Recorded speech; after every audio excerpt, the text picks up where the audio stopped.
into the Sunday night live stream. I'm Bobby Burton, joined by Rod Babers and Jerry Hamilton. Thanks to Joe Brown, veteran mortgage broker. You can see his number up on the screen there, 512-663-4744. Let's talk about the Longhorns. Texas picks up a big commitment, in my opinion, in the JUCO, or not the JUCO, in the portal today. Defensive back JayVion Cole out of San Jose State. First team All-Mountain West a year ago, according to Pro Football Focus. The Longhorn women's softball team wins the Big 12 championship. That makes 12 championships, by the way, on the year for UT Sports in their final year in the Big 12. That's good stuff. And the men's baseball team takes 2 of 3 from Oklahoma State to move into a tie for second place in the Big 12. A lot of people bemoaning David Pierce, but all he does is continue to pick up series wins right now. No, it's not perfect, though. We can definitely attest to that. Still, moving forward, the softball team, by the way, ranked number 1 in the country right now as well. Jerry, you and Rod talking a little bit today. Jerry, you're on the road.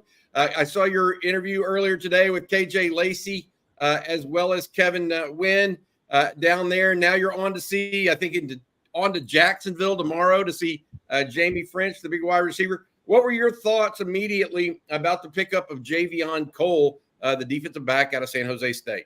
Yeah, I love the kids with a chip on their shoulder, right, that are going to keep proving people wrong, and I think that's what Texas has. I was told 5'10" and a half without shoes is about an accurate measurement for him after the Texas visit. Look, I think he's going to be really good in zone coverage, Rod. I think they really like what he can do in zone coverage, but he's got he's got the eyes for the ball, man. I mean, he's a guy he makes plays on the football, and he's done it at every level, whether he was under recruited or not. He did it in high school. He did it at Cal Poly.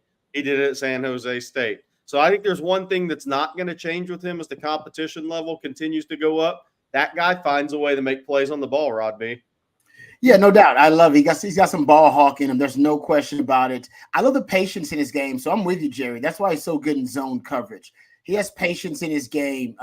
He's patient with his keys, and he's not afraid to be slow out of his back pedal, to be slow to retreat out when he's in zone coverage. So I think actually on that field side, when they play zone, and Texas plays a lot of cover 4, pattern match zone, they're going to play, I think, more cover 3. That's the Johnny Nansen influence. Yes. You're going to get in some more cover 3 this year too. So when they do get into the zone coverage, I think he's spectacular. Their eyes are always reading the right keys. And zone coverage keeps his eyes on the quarterback. That's why he's able to make a lot of good, big plays on the ball. Man coverage, though, playing press man, which I know Texas wants to do more of. I think that's where you got to see a leap in his game. You got to see him progress a little bit playing press man. I just don't think he does it a lot. I'd love to go see actual game film. I've been trying to track down some game film, a lot of highlights on him. Obviously his high school film. But I love to go track down actual game film, see how often they're playing man, press man, bump and run. I've seen a few highlights, but those are highlights. Everybody looks good on a highlight. I want to go see how often he's playing press man and challenging guys. I know Texas wants to do more of that. And going into the SEC, obviously, you're going to be playing a more physical brand of football. But I like the pickup. Some people saying Texas may not have needed. They need to coach up their DBs more so than add DBs. No, they need to do both. They need both. They need to acquire more talent back there and need to coach those guys up as well. This is going to be a good addition to the Longhorn. And like what you said, Bobby, about the chip on his shoulder, he's got something to prove. So he's coming in with a lot to prove, and he's coming in with a mindset that he's coming in to work. And he'll be competing for that, I'm assuming, that spot with Gavin Holmes. And maybe I'm sure they want to rotate those guys, but he'll be trying to earn the trust of the coaches so he can compete for some of those reps with Gavin Holmes. And again, Texas beat out Auburn. So this was an SEC recruitment out of San Jose State University. Their defensive backs coach there ran into one of my buddies in the college coaching world recently and said that they thought this kid has a pro future. What level are we talking about? That remains to be determined. But they did not want to see him go at San Jose State. They thought he was a terrific player, obviously, there in San Jose State. So this one came down to Texas and Auburn. He canceled the Auburn visit and went Texas' way. So it ended. Look, he might have started at Cal Poly, but he ended up an SEC recruit. So kudos to him for that. Yeah, I've got to add this. Tennessee had just offered him as well late last week. So it was going to come down to a big-time school. Texas got on him early. We talk about this, Jerry, the value of getting guys early in the portal, and that's what Texas did. Really the first big-time school to offer JayVion Cole, and you know what? I think it paid off. I want to add this. You talked about productive. Listen to these stats. As a high school senior, now just a high school senior, 20 catches, 11 touchdowns. Okay. 5 punt or kick returns for touchdowns. Okay. 5. Wow. 6 interceptions. Yeah. Wow. Named Oakland Athletic League Player of the Year, all East Bay Athletic Player of the Year. And then he went to Cal Poly, and as a true freshman, he had 4 picks. And last year, as a sophomore at San Jose State, he had 3. That's the other thing, Bobby. He's a 2-year. He should be at Texas 2 years. That's the other thing. This should not be a 1-year guy. And by the way, that's a lot of high stepping into the end zone. He played DB, so I'll assume he high stepped in the end zone, but like Rod Babers did. But look, I mean, he's a 2-year guy. I think that's where he becomes extremely valuable to Texas as well. It's hard to get those 2-year transfers at the Blue Bloods, right? But Bobby is, so that makes him very much a high priority target for me. But what you said, Bobby, is so key is you got to get on these guys early in the portal. You watched how Mike Norvell flipped it at FSU. They got on Jared Verse before anybody. They got on a number of guys in the portal before anybody. You have to get on these guys early. You have to be the first one to bat, so to speak, in so many cases, not 100%, but so many cases. And if you can get one that's a 2-year player and is a starter level guy for you, which that's all Texas is recruiting out of the portal, not recruiting backups out of the portal. He becomes very valuable for Texas because he's a 2-year guy. Yep. Good stuff. All right, before we get going, and we're going to take a lot of questions today. We got somebody's asking about the bombshell report that Yahoo put out late last week about the future of college sports. We need to talk a little bit about that. We're going to talk a little other Texas recruiting news and notes. James Simon, the running back out of Calvary Baptist, looks like he is one of those guys that we talked to over the weekend. Not sure if he's moving his time frame up or not. And also, James, at the same time, young man out of Santa Ana Mater Dei, Jordan Davison, announced his top 4. He's a running back. Texas did not make that. Texas trying to add to their running back group right now alongside Ricky Stewart out of Tyler Chapel Hill. So that's going on right now. We got some other things we want to talk about. Before we get all of that to all of that tonight, I want to say thank you to Joe Brown. Special thanks to him. He's your veteran mortgage professional. Joe has been providing mortgages in Austin and around Texas for more than 3 decades. In fact, he is a Navy veteran, has 2 degrees from the University of Texas, devout Longhorn fan. Give him a call, 512-663-4744. If you're looking for a mortgage, that's 512-663-4744. The other thing about Joe that I think is important to mention is that he really does specialize. He doesn't specialize. I wouldn't say it the right way to put it, but he wants people to know that if you're a Navy vet or a vet of any armed services, you can get the rule for a down payment on VA home loans right now that has changed. Vets with good credit can now get loans for up to $2 million with 0 down payment. It's not just for first-time home buyers either. So if you're a vet, make sure you check out and talk to Joe. He knows all the rules. 512-663-4744. Thank you, Joe, for your sponsorship. All right, let's get to the chats. Let's talk a little bit with folks tonight. I think it's going to be fun. Let's start with John Campbell. John asks, I'm sure you've already discussed this, but I've been out of pocket for a bit. Can y'all give your thoughts on Ross Dellinger's bombshell article about the future of college football that's fast approaching? So I'm going to give y'all a little feedback on this. Jerry, I know you've been running around out and about, so I don't know if you've heard about this or not. But essentially, Ross Dellinger is saying that revenue sharing could be coming in as soon as 40 days. Wow. Okay. Now, they'll vote on it within 40 days. It wouldn't necessarily take effect until 2025, no later than 2025.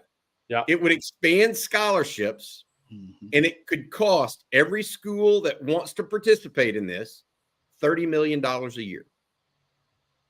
$30 million. So all money that Baylor and all those guys are crowing about getting in the Big 12, it just went poof. So just realize that. Damages tab, $2.9 billion. That's for old stuff. Implementation no later than the fall of 2025. It is a complete redo over the next look. It's basically saying it's coming. Everything that we've been talking about, they're getting a little bit more and more serious about it today. Yeah. Yeah. Rod, So I had a college coach on the basketball side predict about 2 months ago that this would happen inside 2 years. I think it's gone even quicker if this vote goes through, even quicker than what was expected. And my question to you, Bobby, I mean, and I get all of it, right? I'm sure Rod's got an opinion on this as well, but I mean, look, it seems like employees of the state is on the way. These guys are going to become employees of the state. It can't be that far away if that's what we're talking about here. Well, they're talking about a revenue share cap of 17 to 22 million. The damages tab is 30 million a year. I mean, you realize how much money that is? I mean, that's going to hit people in the pocket. That's going to hit those schools in the pocketbook that may not want to be hit. And it's pushing the two super conferences. Quite that hard, at least. Yeah, it's pushing the two super conferences, Rod. We've been talking about this for a while. This thing's headed to 224 or 30 team super conferences. Where that number ends up, I don't know. But that's certainly where we're headed in college sports. And I think one day we're going to have a G5 spring football league, and we're going to have the boys play the regular season. I think that's where all this has been headed for a while, and maybe it's going to get there quicker than we thought. Yep. I think they're trying to avoid the employee model. I think they're trying to avoid the revenue sharing. I'm not sure that's going to make them employees, because then you got to get into insurance and benefits, and oh man, they don't want to go there. But that's right, Jerry. At one point they go there. You're talking about employees of the state, then that's a whole different discussion. And then does this apply? Are we talking about a football model here only? Are we talking about those sports involved? Because then Title IX is going to have a say.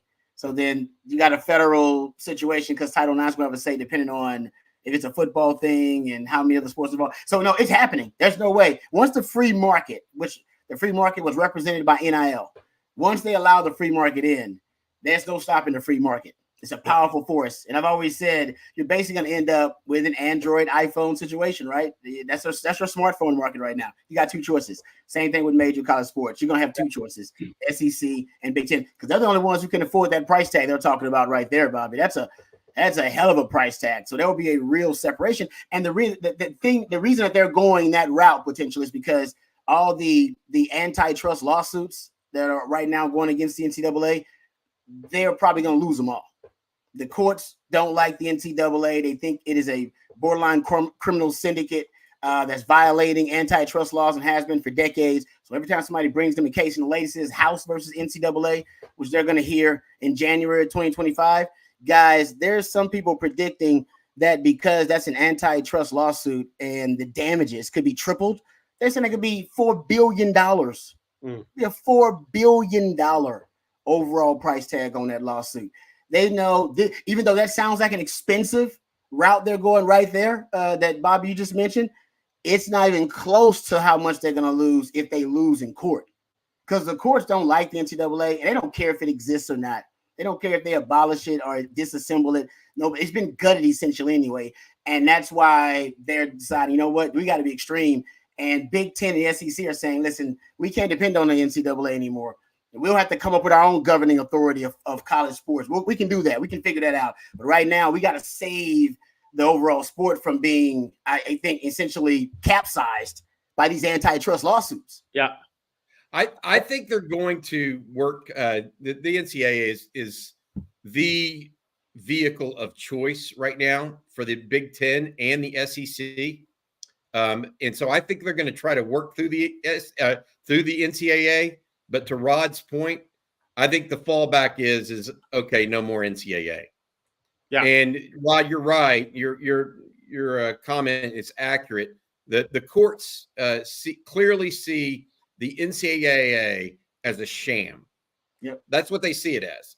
And There's documentation literally going back 30 years or 40 years when they first started using they coined the term student athlete. That was a created term. Mm-hmm. They didn't used to call them student athletes. They were just students, but they started calling them student athletes. And how you treated a student athlete was different than how you treated a regular student. Yeah. And the NCAA is the one that actually came up with that term. It wasn't even, and so the courts have very little, very, very little. I don't know. They don't like the NCAA. They think it's a sham, essentially, prohibiting people from making money. Hey, E. Kim brought up something. It was players will sign contracts with these changes to limit the portal. Bobby, is that the way you see this as well?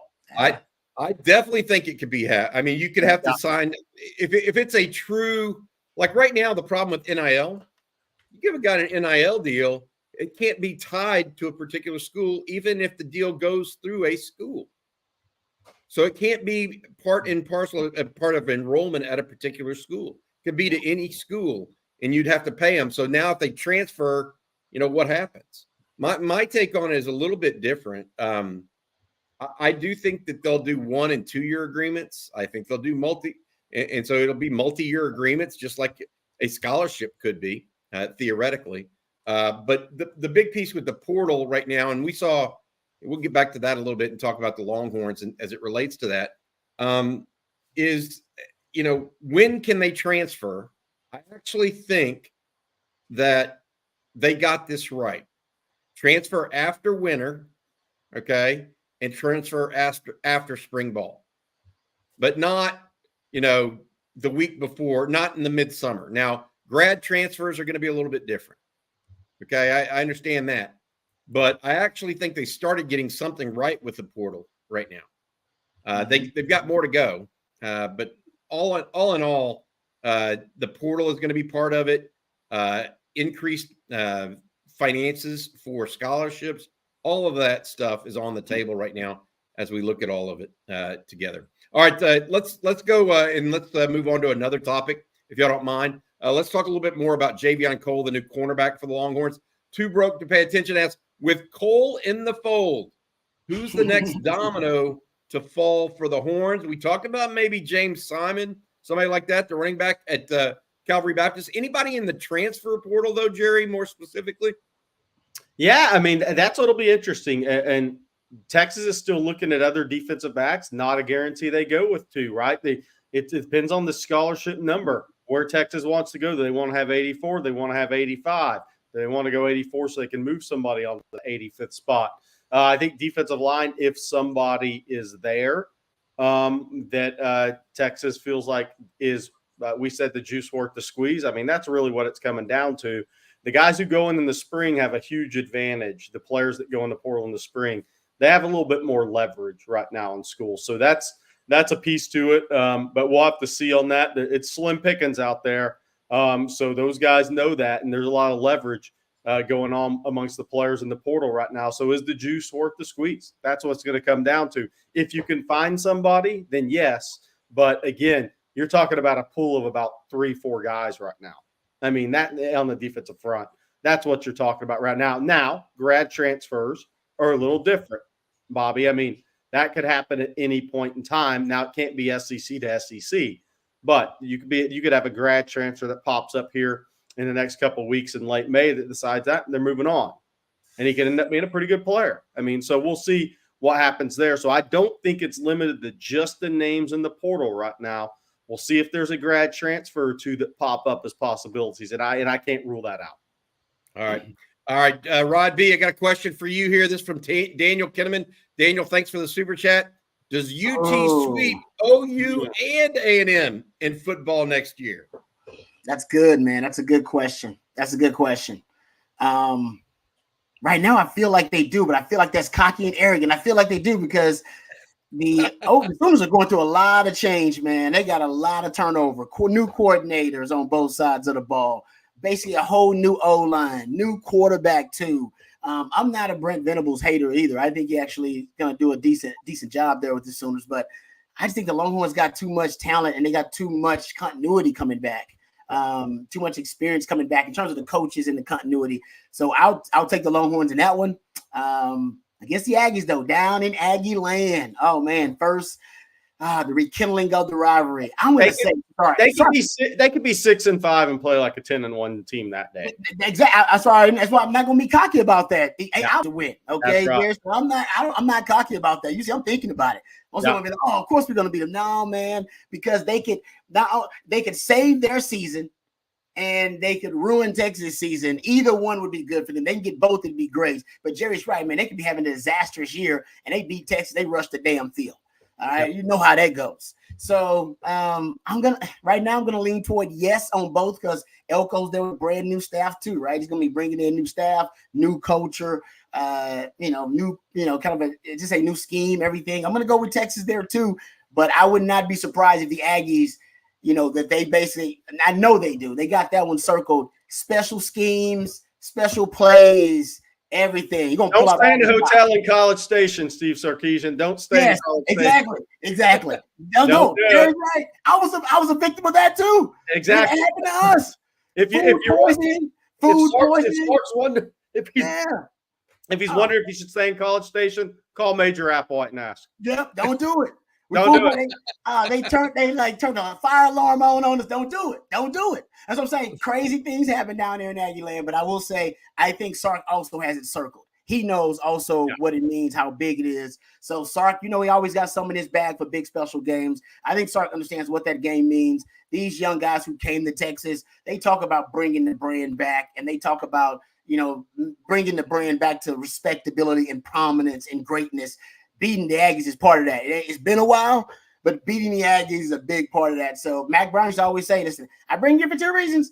We got to beat Oklahoma. We got to beat A&M. And Mac always had the Texas State title. It sounded cheesy at the time, but everything your parents say sounds cheesy at the time. And then you realize later on, damn, there's some wisdom in that Texas State title. Because Mac always said, we got to win the state title. What was the state title? We got to win every game we play in the state of Texas. Yep. Every game we play in the state of Texas. And when you think about it, it's cheesy at the time because it was just a fictional title.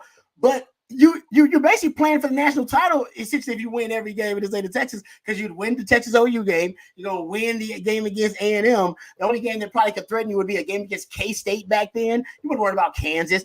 Iowa State wasn't really they weren't a power back then. K-State was your one kind of out of the state game. You're like, man, maybe Oklahoma State, maybe later on, maybe, but not too many. Most of the time, you win in the state of Texas, you're going to have a damn good year if you were undefeated in the state. And honestly, I'm not sure we ever did it.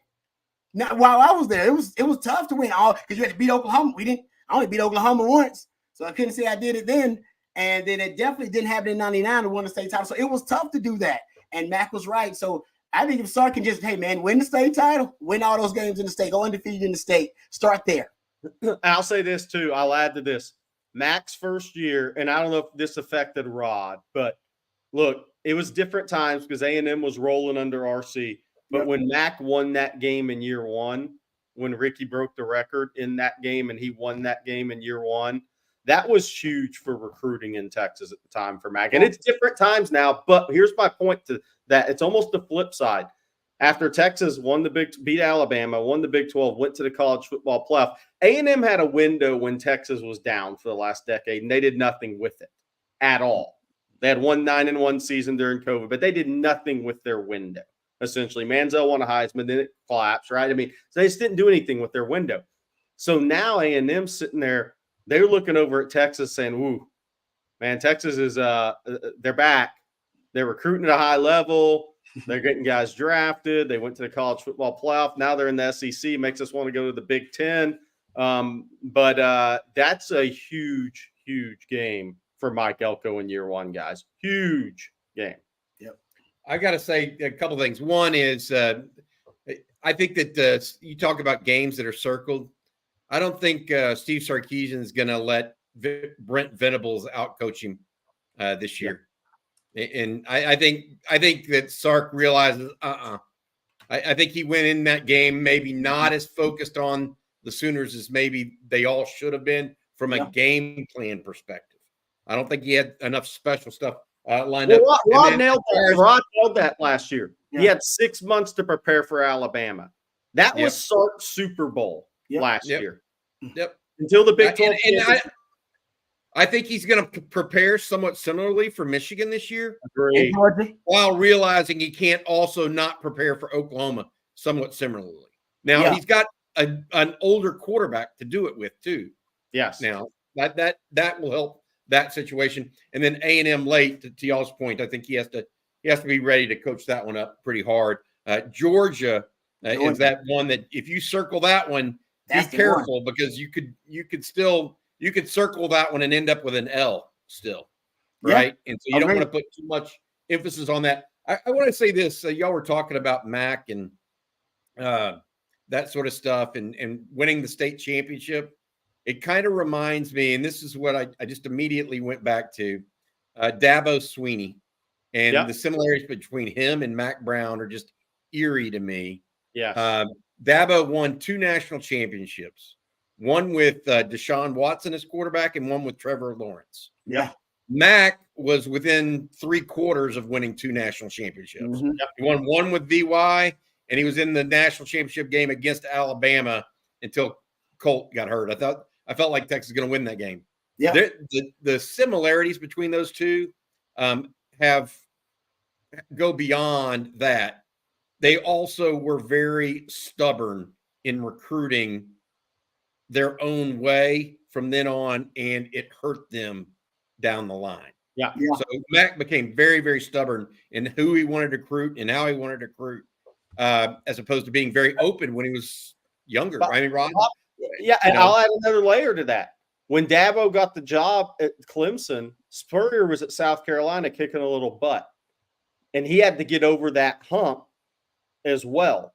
Just like Mac had to get over that hump against A&M, South Carolina was the top program at that point in time. I mean, Marcus Lattimore, Clowney, all those guys, right? And I believe South Carolina won 6 in a row at one point in that series, but Dabo had to get over that hump as well. And there's so many similarities. I mean, Dabo, look, he made some hay in Atlanta when Mark Richt couldn't get over the hump at Georgia. And what ended up happening? Well, there's Kirby Smart. I mean, so there's some similarities in the region there, but better teams, obviously, but a lot of similarities to your point, Bobby. Yeah, and also remember, Mac wanted to keep Texas football kind of mom and pop shop. He didn't want to, expand the support staffs and use all the full weight of the brand. And by the way, he did it with good intentions. He thought it was unfair, basically, for basically so hire all these. He was actually fighting for more rules against hiring unlimited support staff, which is crazy because Texas could have benefited from that.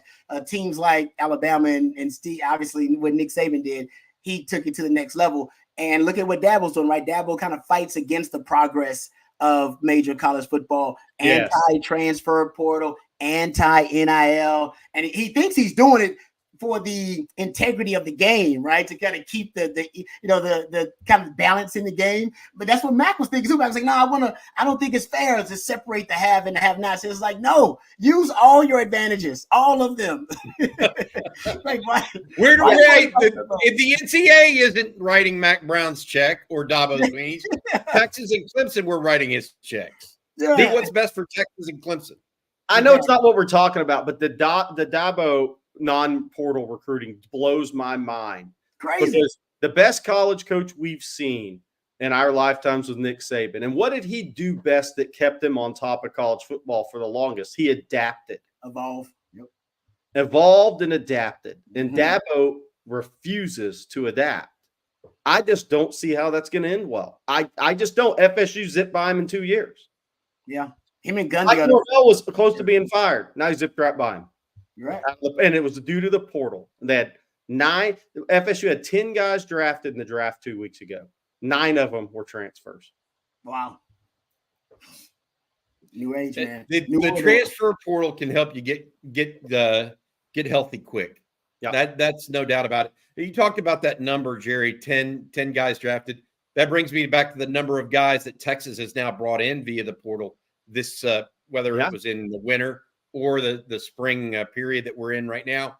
Texas at 10 total transfer portal guys. 24 have exited, by the way.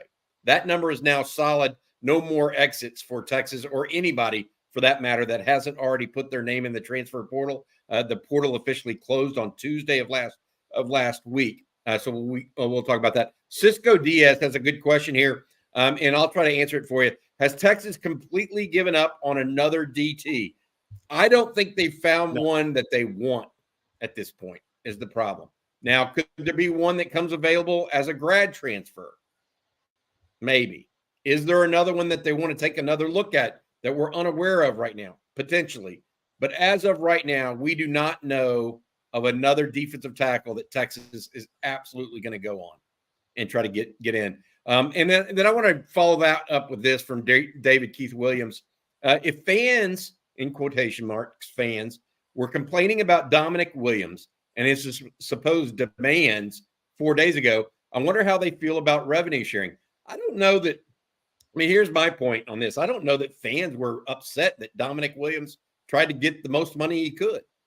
I mean, that's just, if you call it that's what you're doing, then that's what you're doing. I don't think fans can get upset about that. I mean, he wasn't a Texas signee to begin with. He's from Southern California originally. It's not like he had this grand tie to the Longhorns or something that indebted him to them. And so I don't know if I like that if I agree with that characterization that fans were complaining about him taking the highest bid, so to speak. I more power to him in some ways, in my opinion. It doesn't mean that Texas has to necessarily agree with what that bid was. And that's Texas's prerogative as a program, in my opinion. All right. This is another question. This one from Thunderpup. So can you have a player, quote, sign a revenue sharing contract, and the condition would include guaranteed 2 years without eligibility for portal until year 3? Wasn't this what Saban was wanting to do? They haven't said exactly how it's going to work yet, Thunderpup. And so I can't sit here and tell you that what you can and can't do. I would hope they have multi-year agreements available. I think that makes a lot of sense for a lot of players, especially ones that get happy feet. Like, I don't know that Texas is a little lucky in that I don't know more than one or two guys maybe that I think got happy feet in the last 2 years and left the Texas roster prematurely. But I know that other schools feel like they probably had some like that and would like an opportunity to go backwards. What's interesting to me is they want revenue sharing between $17 and $20 million a year for basically a salary cap of sorts. Yeah. Okay.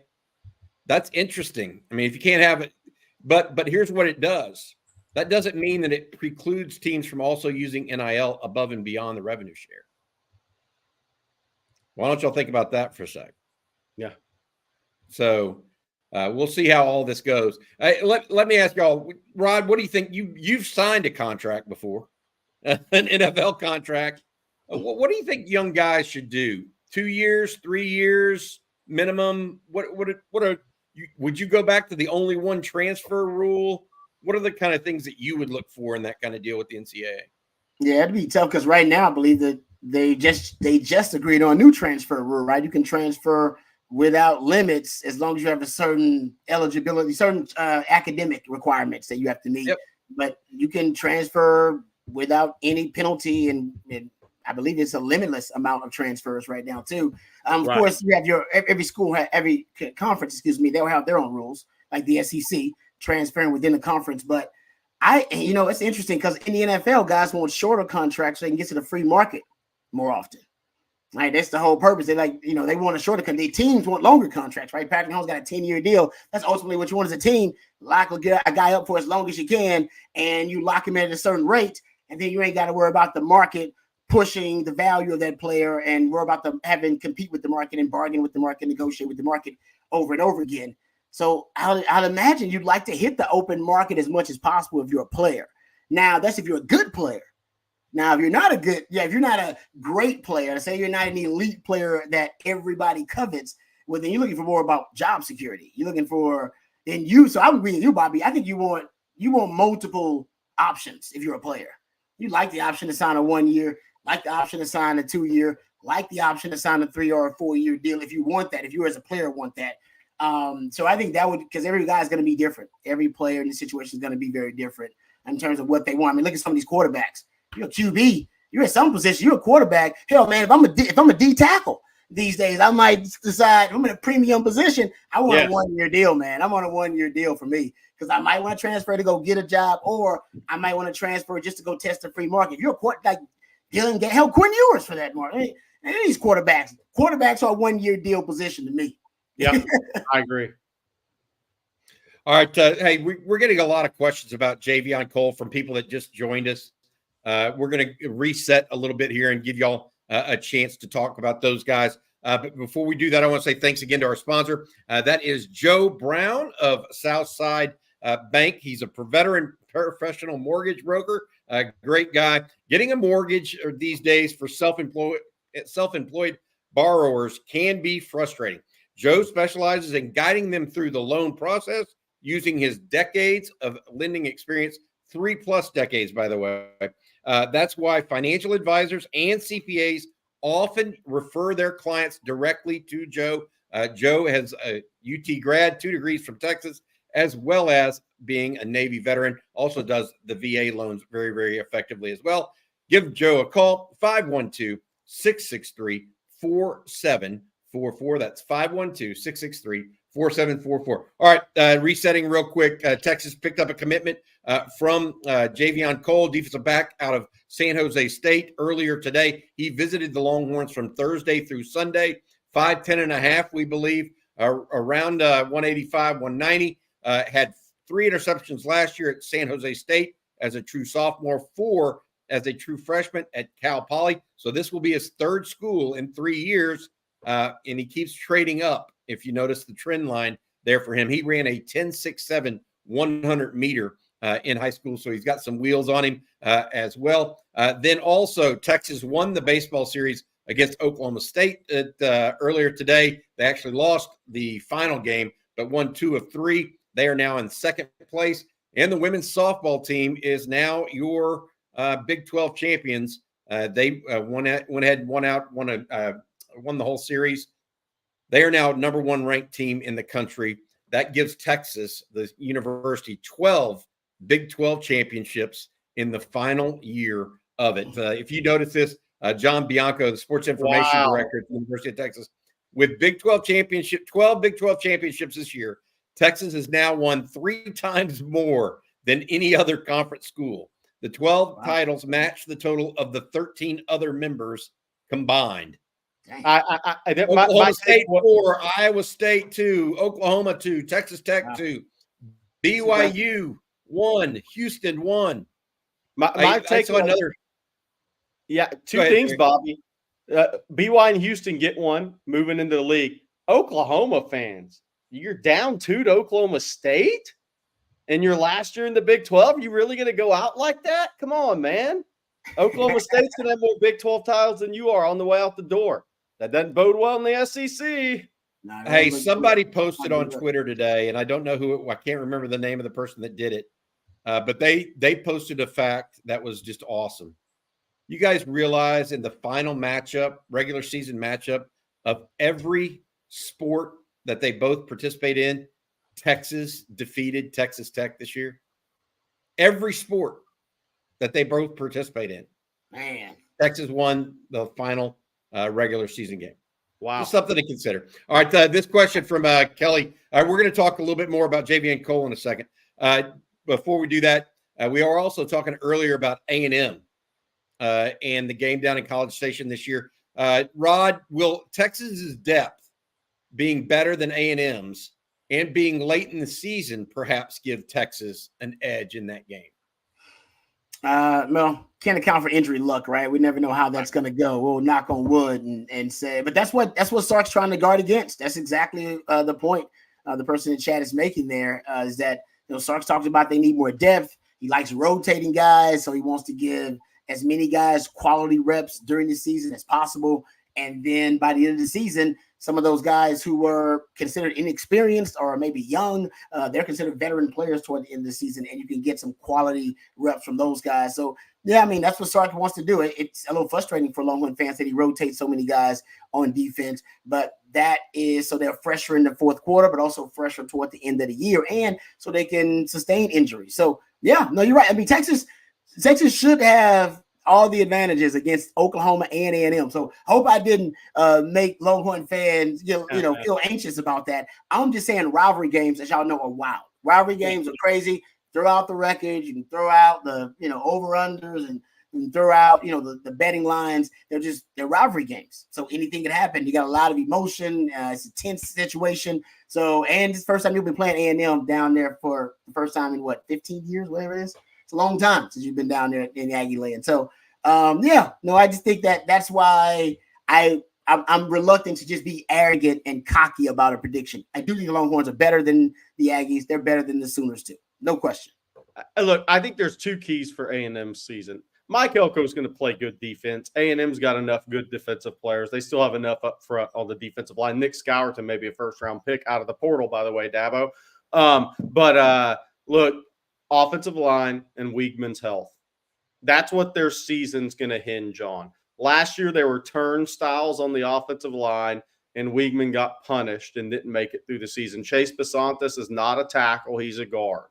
So A&M's offensive line is going to tell the story of their 24 season. They have to keep Connor Weigman healthy because they're going to play good defense. Mike Elko will keep them in all or the vast majority of their games with good defense, good defensive scheme, good enough defensive personnel. Edwin Cooper's a big loss at linebacker, but their defense front is going to be really good again. So it's going to come down to Weigman staying healthy and offensive line for A&M next year. If they get improved offensive line play, they'll be a quality team. But last year, they were turnstiles. They were bad on the offensive line when they had to be good in that conference. Let's see what Colin Klein can do with that offense too. The new coordinator for A&M right now. Of course, coming over from Kansas State legacy there, but moving to A&M. I think you're right, Jerry. One deep, very, very talented roster still. Dangerous roster, in fact. I would say. All right, Justin Yarbrough got here late, but how do we like the commitment from Cole? Rod, how does he compare to Brooks? Thanks, Justin, for the super chat. Guys, let's just take a poll real quick. Do we like this guy as a player? And then let's talk about how he compares. I'm going to go out and say it. I've liked this guy from the first time I started doing research on him, watched his high school film, read a little bit more about him, and then watched some college film as well. I've liked him the whole time more than maybe what some other people have been saying. Oh, well, he doesn't play. He's not this big name guy that's going to be a top 5 draft pick. Not everybody's going to be a top 5 draft pick, and they can still play in the NFL potentially. So I'm a yes. Rod, Jerry, y'all want to go next? Yeah, I'll let Rod break him down after this, but I like him for the same reasons you do, Bobby. I like guys that have the correct chip on their shoulder. I love that he has moved up with every level of Division I football. I like that about him. I like that when you actually do the research on him, he was that Oakland Player of the Year. I mean, the Oakland Player of the Year, that is a very talented area. It's just not talked about very much. It's in NorCal. I mean, you go look back at the Players of the Year out of Oakland. There's a lot of tremendous athletes on that list. So I like that. I like that he's hungry. He's similar to Silas Bolden to me like that, even though Silas has done it at the Power 5 level. I think he feels the slight. I think he's coming to Texas and to play in the SEC with something to prove. And I think those guys are so very important for maximizing a team because Texas has a bunch of guys on this roster right now that were part of top 5 recruiting classes and transferred from the Alabamas or the major schools to Texas. What Texas doesn't have that many guys like Silas Bolden or like JayVion Cole, guys that they feel slighted in the recruiting process that now are stepping on the biggest stage with a chance to prove everybody wrong. I love having 6-8 of those guys on a roster. Yeah, and he's going to translate well to when Texas plays that cover 4 pattern match when they play there. They're going to play some more cover 3, at least based on what I saw in the spring game and based on Johnny Nanson's influence. I think they're going to play some more cover 3. So when Texas plays those zone coverage, he's going to be great. He's excellent in zone coverage, really patient, retreating out of his stance. I always say that young guys, they get out of their stance way too quickly. You can be patient, read the 3-step. You can see him reading the 3-step at times. And you can also kind of see how deliberate his process is. After the 3-step, you can see his eyes snap right back to that number 2 receiver, snap right back to the number 1 receiver. So he's really disciplined with his eyes in zone. That's why it leads to a lot of interceptions for him, a lot of plays on the ball. He is a ball hawk, though. The guy loves to make plays on the ball. He will, I would say, cheat at times. And it's not really a cheat. It's just he'll take chances. He'll take risks. Malik Muhammad's like that too. But these guys, when they are technically proficient with their technique and their fundamentals, it allows them to take those types of risks. And he is really proficient when it comes to his off coverage and his zone coverage. I think he plays really good off man too. I haven't seen enough tape of him and see how much they play press man. I'd like to see more of that. I'm going to go down a rabbit hole and try to see how much I can find. A lot of highlights out there. And, of course, he's going to look good playing press and highlights. So I'm trying to get some game film and see how much they play press because Texas wants to play more press on the outside. But if they are indeed still playing field, because I even think they might be getting away from the field in the corner and going more left-right with these corners.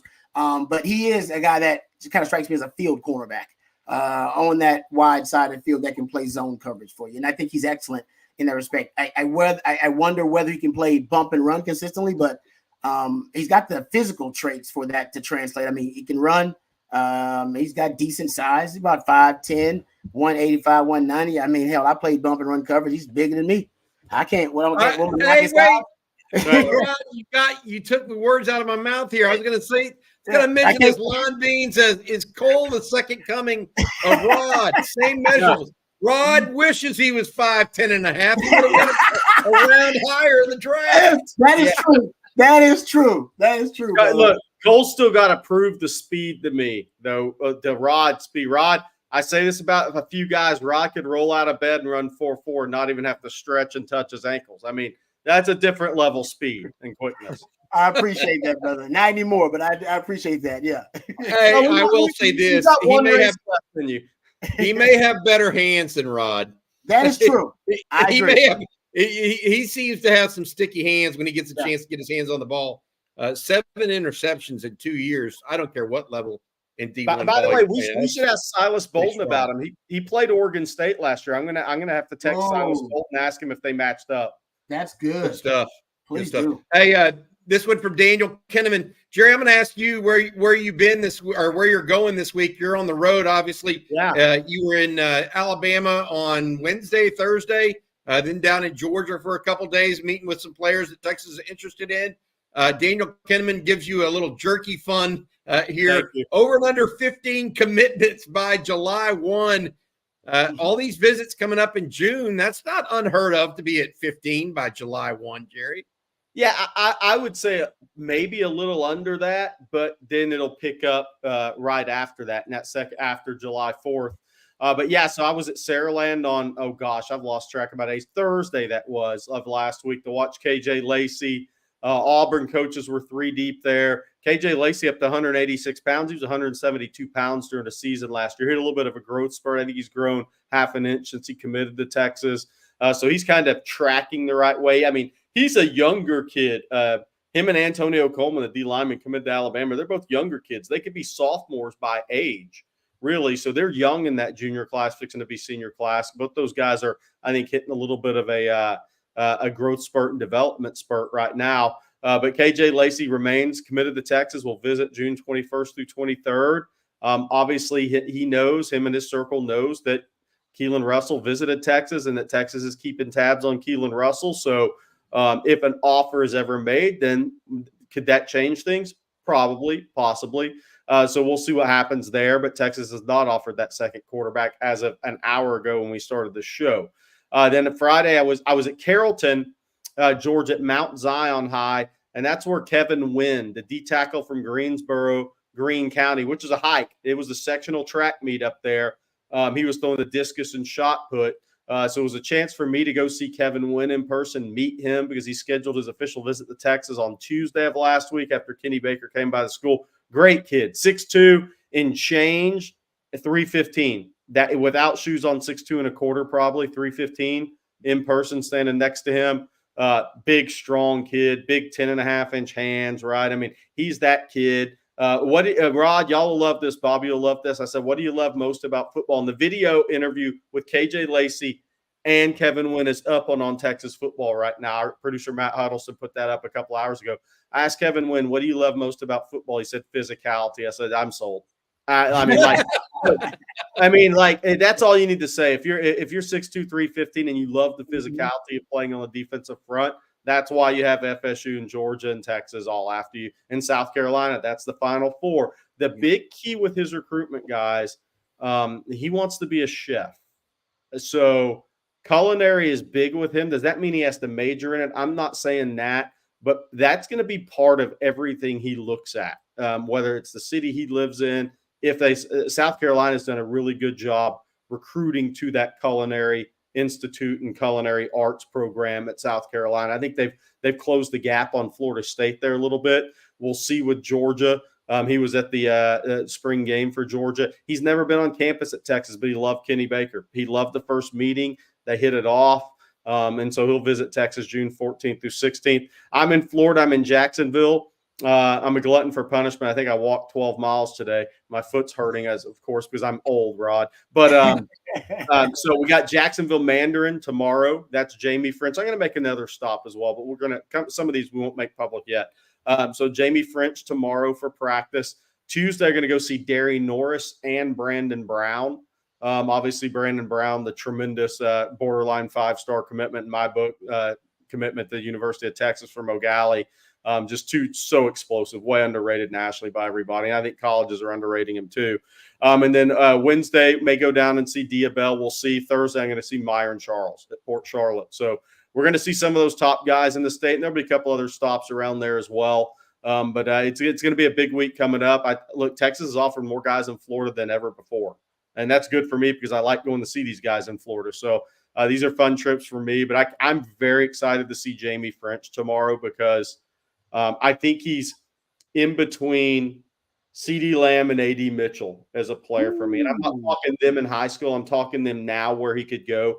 I think he's got more after the catch than A.D. Mitchell. Maybe not feet on fire quite like CeeDee Lamb, who I thought was really special with his feet at the college level. I think he's in between those guys, though. I think he's really good after the catch, a lot better than maybe giving credit for. I'm excited to see it in person tomorrow. He's a 5-star receiver from Jacksonville, where Jerry's at tonight. Just to wrap and up. And by the way, I think Texas and LSU are the top 2, and Tennessee and Miami are 3 and 4. I think Ohio State slipped. Got it. All right. Let's pay attention to this next question because it's going to be a big one here, guys. From Jameson, Washington. What does Texas need to do to be SEC champs and national champs? And I'm going to just say my take on it, and then I'll hear from you two, Jerry and Rod. Mine is they just need to play and come together as a team. That is a big thing that we can all say that. I mean, the teams that are champions, typically the individual parts are not worth as much as the sum of the team, right?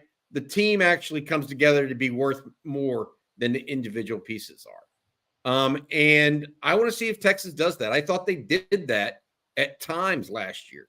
They stood up against Kansas State when Malik Murphy was the quarterback, right?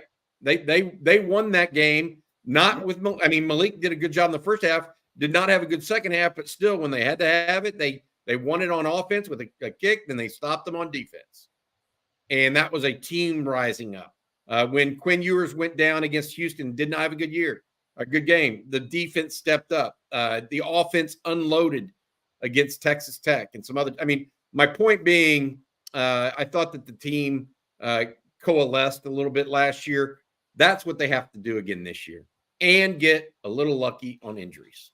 So those two things are the big ones for me. Rod or Jerry, y'all want to take that? Yeah, so for the SEC, I got a simple answer. Play Georgia twice next year. Because if you do, that means you're in the SEC championship game. That's what you got to do to win the SEC is see Georgia twice.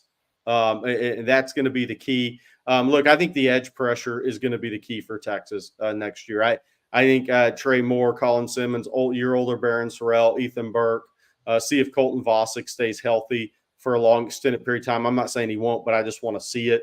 But I think the edge pressure is going to be huge for Texas defensively next year. They have to get more hits on quarterback, get quarterback to ground a little bit more.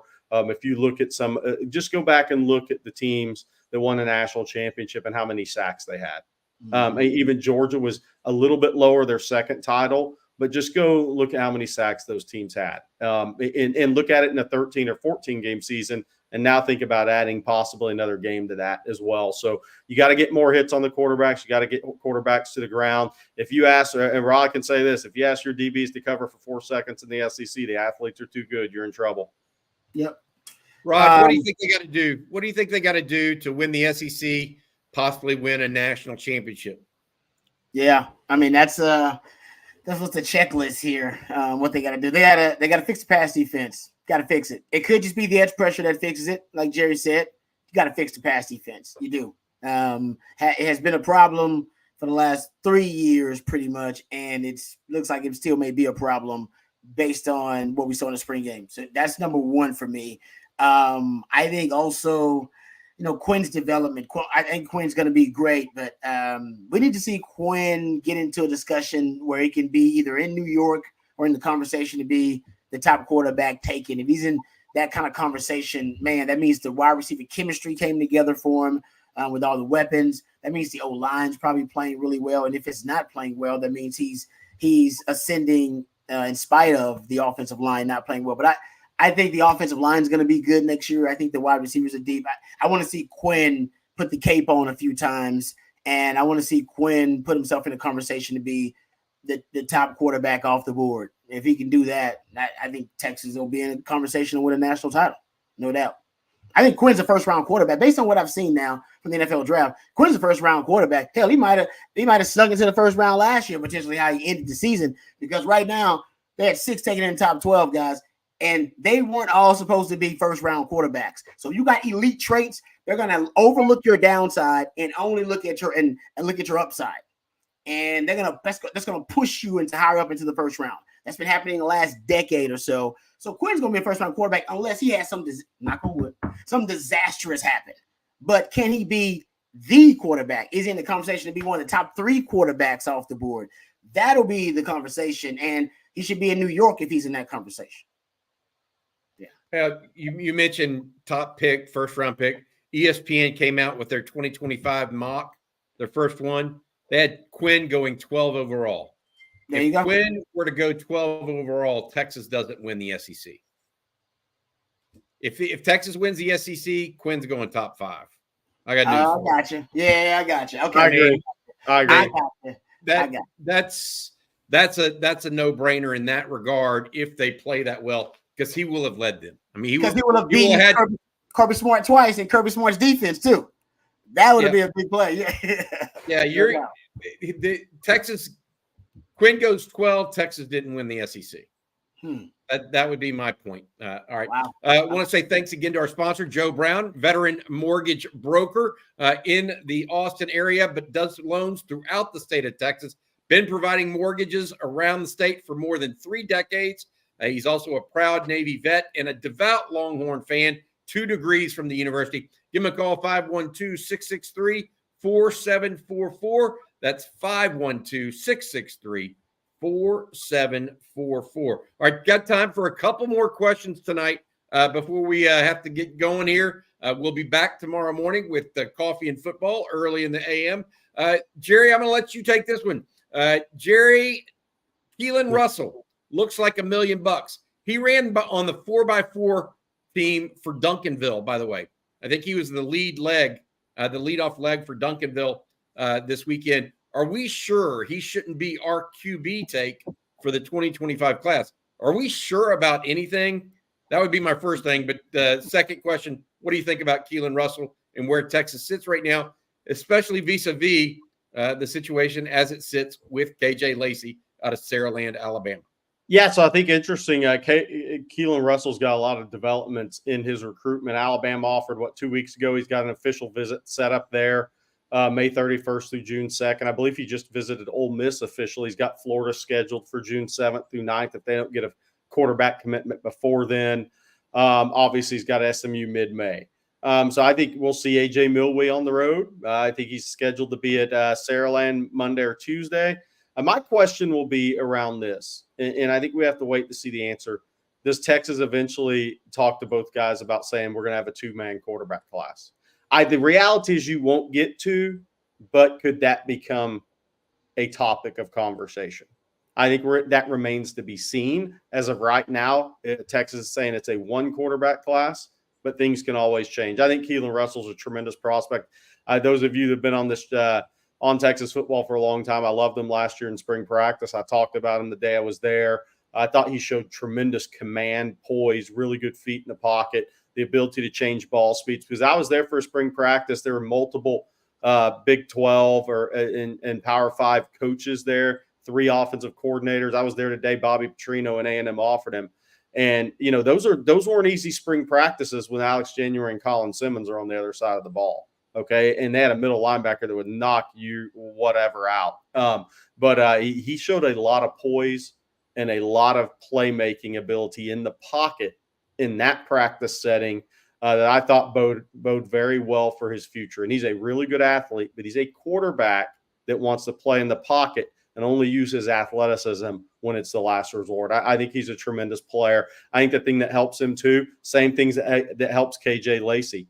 KJ Lacey was throwing the Ryan Williams for 2 years. Okay, you can look bad under throwing deep balls to guys like Ryan Williams. Your timing can look really bad. So Keelan Russell's been throwing to DeCorian Moore and all that other speed at Duncanville. That guy is ahead of the game in terms of putting balls in the right spots down the field with timing to really fast wide receivers. Right. KJ Lacey obviously had Ryan Williams, so he's got the experience doing that as well. Ryan, Let me ask you a little bit different version question of this, okay? And here's my thought process. Texas right now is only carrying three scholarship quarterbacks on the entire roster. And if Quinn leaves next year, wouldn't they just be carrying 3 again the next year if they only have a 1 quarterback class? Is that normal? Wouldn't you like to have 4 scholarship quarterbacks? Yeah, I think ideally, obviously, because worst case scenario happens and you'd like to have 4 quarterbacks. But I think, Sark, has he recruited 2 quarterbacks in a class? Yeah, he hasn't recruited 2 quarterbacks. Not yet. Well, Quinn came out of the portal the year Malik came in. That's not 2 high school quarterbacks. That's still different. Tom Herman did it once, didn't he? Tom Herman did it, I thought, a couple of times. Yeah, Cam Rising and Thompson. Yeah. So it's not. Listen, I'm all for it. I'm all about taking as many quarterbacks as you can, man, because you just cannot predict. Now Texas is in a different situation where you've gotten Arch to stay, and Arch has been patient, and you got a 3-year starting quarterback coming back with Quinn Ewers, and so Texas I think is in a unique position. I think ideally, yes, you would like to have 4. So I don't mind. I don't mind recruiting 2 quarterbacks out of high school in the same class. I don't think it's crazy these days, considering how unstable everybody's quarterback position is with the transfer portal. Usually Texas would be in a very fragile position here when it comes to their backup quarterback. I think everybody around the country is, if you got a really good one and they're not starting. But because the Mannings are just unique and different, Texas, I don't think, has to worry about that right now. And maybe that is why Sark doesn't seem concerned about that. Maybe he's like, no, I know we got quarterbacks. Nobody's leaving. Everybody's here to stay. Everybody's sticking with it. And not every program around the country can say that about their backup and third-string quarterbacks right now. Hey, I wonder if you want 4. I think you want 4. I don't know that you can keep 4 quality ones anymore. No chance. There's no chance because, I mean, you even look at Charles Wright. I mean, he goes to Appalachian State to take his shot at being a starter. You're not going to keep 4 quarterbacks anymore. And by the way, I don't think – I think the thought of having 2 high school quarterbacks in a class is not a bad thought. I just don't think you're going to get too high. I think the days of getting 2 highly ranked quarterbacks in the same class are over because of NIL. I just don't think it's going to happen anymore. I want to say this too. We're talking about sacks, okay? So I went back and looked it up real quick. Texas had 32 sacks in 14 games last year, and that's in the Big 12, by the way. Not great offensive linemen outside of a couple teams. Michigan, national champion, at 39.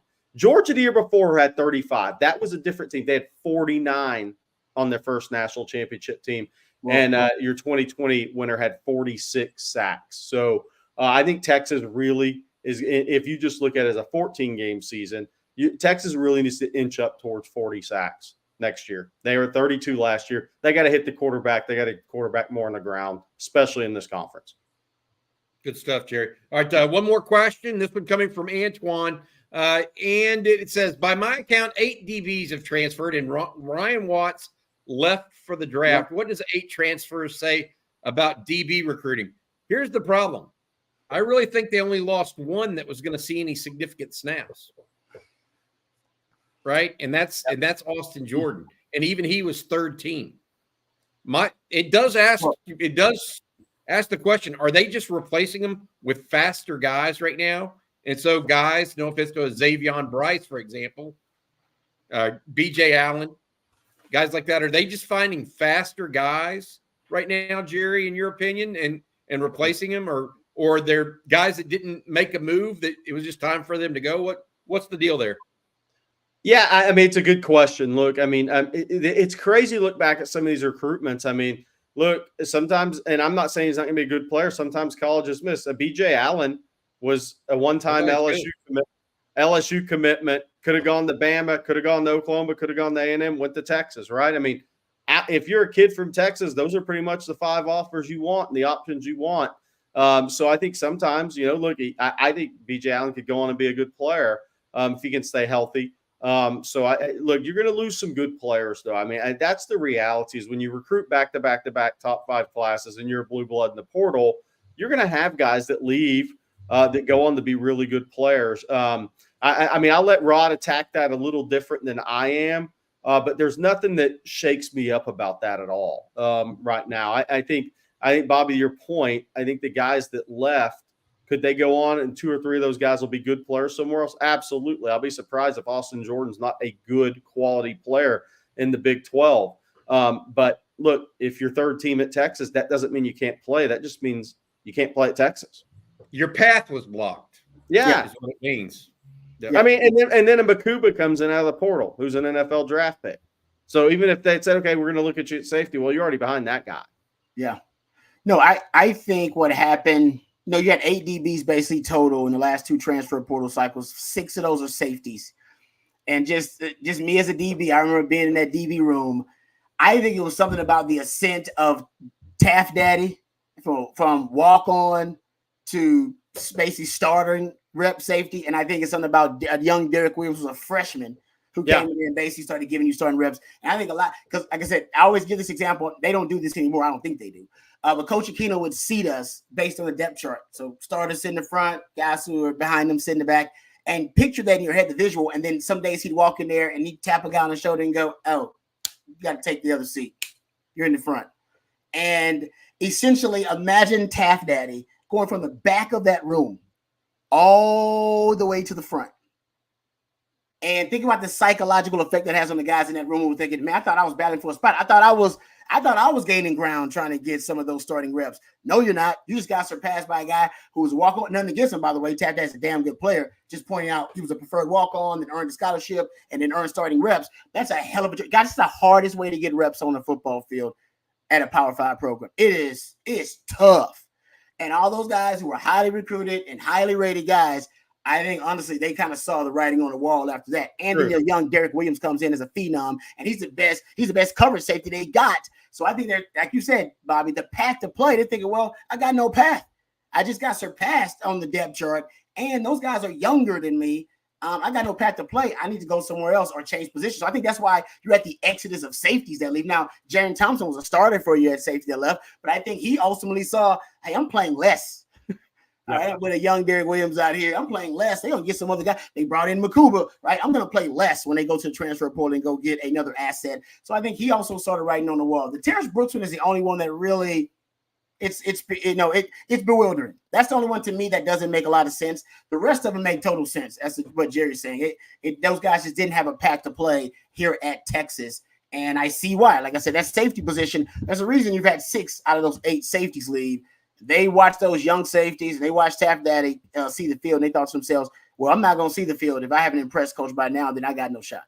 And Bobby, to your point, Texas absolutely had to address speed at that position, at safety position. They had to get faster. I mean, look, and nothing against the Big 12, but just go look at how many guys got drafted.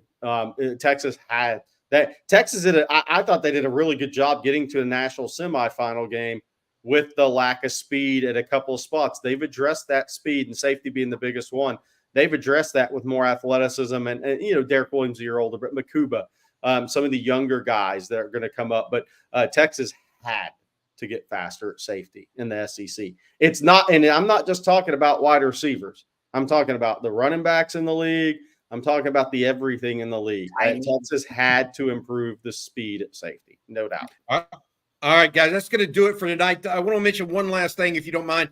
Guys, we have reached a little bit of a milestone at OnTexasFootball.com. We now have more than 1,000 OGs, and we've just been going for a month now. Appreciate you guys. Please come join us. Right now, we have a special running. You get $20 off an annual subscription if you use the promo code OTFOG. It gets you a free annual subscription. We didn't want to make this some real expensive subscription or whatever. Or you can do $5.95 a month or $39.95 annually. On the annual, make sure you use them and apply the code OTFOG. Please join us. You would have read about JayVion Cole, a little bit more about that kind of stuff. We're always out there each and every day with new information on the Longhorns. It'll help you keep up in between all these videos. We're also building a great community over there right now that I think is really different than a lot of others. It's very respectful for one another and to one another as well. So join us if you will. I want to say thank you for all the super chats tonight. Also, thank you to our friend Joe Brown, your veteran mortgage broker. You can call Joe at 512-663-4744.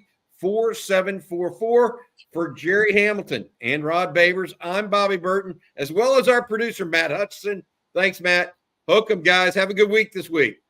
Hook 'em.